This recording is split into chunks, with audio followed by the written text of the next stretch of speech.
Hello good morning viewers. வாங்க இன்றைக்கி நம்ம எம்வி பிளாக்ஸ் ஆஃப் மலர்விழி சேனலில் என்ன பார்க்க போகிறோன்னா சைவ நெத்திலி மீன் குழம்பு. சூப்பரான குழம்புங்க.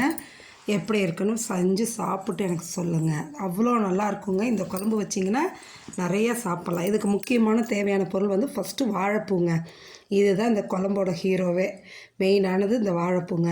இதை இந்த நரம்பு எடுத்து தோல் எடுத்து சுத்தம் பண்ணி வச்சுக்கோங்க. ஒரு தக்காளியை நறுக்கி வச்சுக்கோங்க. ஒரு 100 கிராம் சின்ன வெங்காயம் உரித்து வச்சுக்கோங்க. ஒரு கட்டி பூண்டு பல் உரித்து வச்சுக்கோங்க. கருவேப்பிலை ஒரு கொத்து. பாருங்கள், கடலை மாவு நல்லா ஒரு ஸ்பூன் எடுத்துக்கோங்க. ஸ்கூப்பாக கடலை மாவு எடுத்துக்கலாம். அடுத்தது வந்துட்டு கார்ன்ஃப்ளவர் 2 ஸ்பூன் ஃபுல்லாக எடுத்துக்கோங்க. அதுக்கடுத்தது அரிசி மாவு 2 ஸ்பூனுங்க. இதுவும் எடுத்துக்கோங்க. ஒரு நெல்லிக்காய் அளவில் புளி எடுத்து ஊற வச்சுருக்கேன் பாருங்கள். தாளிக்கிறதுக்கு வெந்தயம் ரொம்ப முக்கியமானதுங்க. வெந்தயம், ஜீரகம், கடுகு இது 3 கொஞ்சம் கொஞ்சம் எடுத்து வச்சுக்கோங்க. இதில் வெந்தயம் ரொம்ப முக்கியமானதுங்க. இதையும் எடுத்து வச்சுக்கோங்க. இப்போ பாருங்கள், ஒரு மண் சட்டி வச்சுட்டேங்க. இதுக்கு நல்லெண்ணெய் தாங்க பெஸ்ட்டு. கொஞ்சம் எண்ணெய் உண்டெண்ணெய் ஊற்றிக்கிங்க. ஏன்னா இந்த குழம்பு அவ்வளோ டேஸ்ட்டாக இருக்கும். இந்த எண்ணெயால் நல்லெண்ணெய் ஊற்றிக்கிங்க. இந்த குழம்புக்கு நல்லெண்ணெய் தான் பெஸ்ட்டுங்க. இல்லைன்னா நீங்கள் கடலெண்ணெய் ஊற்றிக்கலாம், பிரச்சனை இல்லை. எண்ணெய் காஞ்சதும் அந்த வெந்தயம், கடுகு, ஜீரகம் வச்சுருக்கோம் இல்லைங்களா, அதை போட்டு பொரிய விடணுங்க. அது பொரிஞ்சு வரட்டும். இது பொரிஞ்சு வர்ற கேப்பில் நம்ம என்ன பண்ணலான்னா, அந்த வாழைப்பூ வச்சுருக்கோம் இல்லையா, அந்த வாழைப்பூக்கு அந்த மாவு ஐட்டம் வச்சுருக்கோம். கடல மாவு, சோள மாவு, அதுக்கப்புறம் அரிசி மாவு, இது 3ஐயும் எடுத்து போட்டுடுங்க. போட்டுட்டு அந்த பவுல்லையே இதுக்கு வந்து ஒரு 2 ஸ்பூன் மிளகாத்தூள் போட்டுக்குங்க.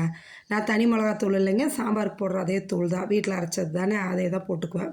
2 ஸ்பூன் தூள் போட்டுட்டு கொஞ்சம் மஞ்சத்தூளை போட்டு இதை நல்லா ட்ரையாகவே பெரட்டி எடுங்க. ஃபஸ்ட்டு கையால் நல்லா எல்லா வாழைப்பூலையும் படுற மாரி ட்ரையாக பெரட்டி எடுத்துட்டு லேசாக தண்ணியை தெளித்து அப்படியே பெசரி விடுங்க. தண்ணியை ஊற்றிடாதீங்க, கொலன்னு போயிடும். லேசாக அப்படி தெளித்து பெசறின மாரி நம்ம பக்கோடாலாம் போடுறதுக்கு செய்வோம் இல்லைங்க, அந்தமாரி பாருங்கள். பெசரி எடுத்து ஒரு 10 நிமிஷம் அது ஒரு பக்கமாக மூடி வச்சுருங்க. அது மேரினேட் ஆகட்டும். இங்கே நான் வந்து வெங்காயம் பூண்டு போட்டு வதக்கிட்டு அதை காமிக்க விட்டுட்டேன் உங்ககிட்ட. அதுக்கப்புறம் தக்காளி போடுங்க. இது வந்ததுமே தக்காளி போட்டு அதையும் வதக்குங்க. இது சீக்கிரமாக வதங்கி வரத்துக்கு கொஞ்சோண்டு கல் உப்பு போட்டோன்னு வைங்களேன், நல்லா வதங்கி வந்துடும். இந்த வெங்காயம், பூண்டு, தக்காளி நல்லா வதங்கி வரணுங்க. அப்போ தான் அது டேஸ்ட் சூப்பராக இருக்குங்க. அதனால் நல்லா வதக்கி விடுங்க. அந்த உப்பு போட்டோம்னா கொஞ்சம் சீக்கிரம் வதங்கி வரும். அதுக்காக தான் கொஞ்சோண்டு கல் உப்பு போட்டுக்கிறதுங்க. போட்டு வதக்கி விடுங்க. இந்த குழம்பு இந்த மண் சட்டியில் வச்சுட்டு நல்லா நான் ஊற்றி வைக்கும்போது அவ்வளோ ஒரு டேஸ்ட்டாக இருக்குங்க. சாப்பிட்டிங்கன்னா இன்னும் கொஞ்சம் சாதம் சேர்த்து சாப்பிட்லான்னு இருக்கும். அந்த அளவுக்கு நல்லாயிருக்கும். நீங்களும் செஞ்சு பாருங்களேன். வாழைப்பூ சாப்பிடாதவங்க கூட சாப்பிடுவாங்க. இதை பாருங்கள், எண்ணெய் பிரிஞ்சு நல்லா வதங்கி வந்துருச்சு. இப்போ என்ன பண்ணேன், இந்த குழம்புக்கு தேவையான அளவு நான் 3 ஸ்பூன் மிளகாத்தூள் போட்டுக்கிறேங்க. சாம்பார் தூள் தான் 3 ஸ்பூன் போட்டுக்கிட்டேன். ஒரு 1/2 ஸ்பூன் மஞ்சத்தூள். எதுக்குன்னா இந்த எண்ணெயில் போட்டு கலக்கும்போது அந்த கலர் கொஞ்சம் நல்லா எடுத்து கொடுக்குங்க. ஆனால் கரிஞ்சிடக்கூடாது. அதே சமயம் மிளகாத்தூள் கரிஞ்சிடக்கூடாது. போட்டு அப்படி உடனே கலக்கி விட்டுட்டு நம்ம எடுத்து வச்ச புளியை கரைச்சி வச்சுருக்கோம்ல, அதை எடுத்து அப்படியே ஊற்றிடுங்க. புளியை கரைச்சி வடித்து வச்சுருக்கேன், அதை எடுத்து ஊற்றிடுங்க. ஊற்றிட்டு இந்த குழம்புக்கு தேவையான அளவு உப்பையும் போட்டுடுங்க. உப்பையும் போட்டிங்கன்னா அது பிடிக்க நல்லா கொதிக்கலாம். தண்ணி கொஞ்சம் நிறையாவே ஊற்றுங்க. அப்போ தான் குழம்பும் நல்லா கொதித்து சுண்டி வரணும். நம்ம இந்த வாழைப்பூ பொரித்து எடுத்து போட்டோன்னு வைங்களேன், அதுவும் நல்லா திக்னஸ் கொடுக்கும். அதனால் தண்ணி கொஞ்சம் நிறையாவே ஊற்றிக்கிங்க. ஊற்றிட்டிங்கன்னா தான் நல்லாயிருக்கும். ஊற்றி நல்லா கொதிக்க விடுங்க. குழம்பு இந்த பக்கம் கொதிக்கும் போதே நம்ம என்ன பண்ணலாம், இந்த பக்கம் ஒரு வானலை வச்சு எண்ணெயை ஊற்றி அந்த வச்சுருக்க வாழைப்பூவை பொரித்து எடுக்கலாம். இங்கே பாருங்கள், எண்ணெய் காஞ்சதும் அந்த வாழைப்பூ பரட்டி வச்சுருக்கோம்ல மாவில், சோள மாவு, அரிசி மாவு, கடலை மாவில், அதை பொரிச்சு எடுக்கலாம். பாருங்கள் குழம்பு எப்படி கொதிக்குதுன்னு. சாதமும் வடிச்சிட்டேங்க. இப்போ இதில் நம்ம வாழைப்பூ பொரிச்சு எடுக்கலாம்.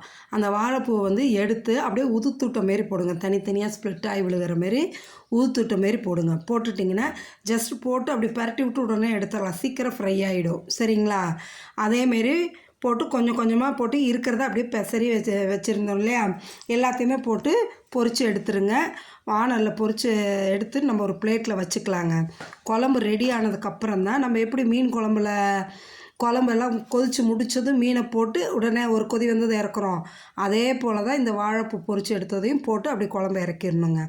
அவ்வளோ டேஸ்ட்டாக இருக்குங்க. அதை பாருங்கள், நம்ம எல்லாத்தையும் இப்போ பொரித்து எடுத்தாச்சுங்க. அவ்வளோ கிறிஸ்பியாக நல்லா இருக்குங்க இந்த வாழைப்பூ பொரித்து எடுத்ததும். இதை வந்து குழம்பு நம்மளுக்கு நல்லா அந்த தண்ணி ஊற்றுனது கொதித்து சுண்டி வருங்க, மேலே எண்ணெய் பிரிஞ்சு வரும் பாருங்கள். அப்போ வந்து நம்ம என்ன பண்ணணும், இந்த வாழைப்பூவை பொரித்து வச்சுருக்க வாழைப்பூவை அந்த குழம்புல கொட்டிடணுங்க. பாருங்கள் நல்லா கொதிச்சாச்சு, எண்ணெய் பிரிஞ்சு வந்துருச்சு. இப்போ இதை அப்படியே அதில் கொட்டிடுங்க. கொட்டிட்டு கிளறி விட்டு நல்லா ஒரு கொதி வந்ததும் ஆஃப் பண்ணி எடுத்து வச்சுட்டோன்னு வைங்களேன், அவ்வளோ சூப்பராக இருக்கும். இந்த குழம்பு இன்றைக்கி சாப்பிட்றத விட மறுநாள் சாப்பிட்டா இன்னமும் டேஸ்ட் அதிகமாக இருக்குங்க. அது வந்து புளிக்குழம்பு மீன் குழம்புக்கே உள்ளதுங்க. செய்கிற அன்றைக்கி விட அடுத்த நாள் சாப்பிடும்போது டேஸ்ட் நல்லாயிருக்கும். இந்த வாழைப்பூ வந்து எல்லாருக்குமே உடம்புக்கு நல்லதுங்க. லேடிஸ்க்கு வந்து யூட்ரஸ் பிரச்சனைக்கு முதற்கொண்டு வாழைப்பூ அவ்வளோ நல்லது. சுகர் பேஷண்ட்டுகளுக்கும் நல்லதுங்க. அதனால் சின்னதுலேருந்து குழந்தைங்க முதற்கொண்டு எல்லாம் சாப்பிட்ணுன்னா வாழைப்பூ இந்தமாரி வேறு விதமாக நம்ம செஞ்சு கொடுத்தோம்னா அவங்க சாப்பிட்டுடுவாங்க.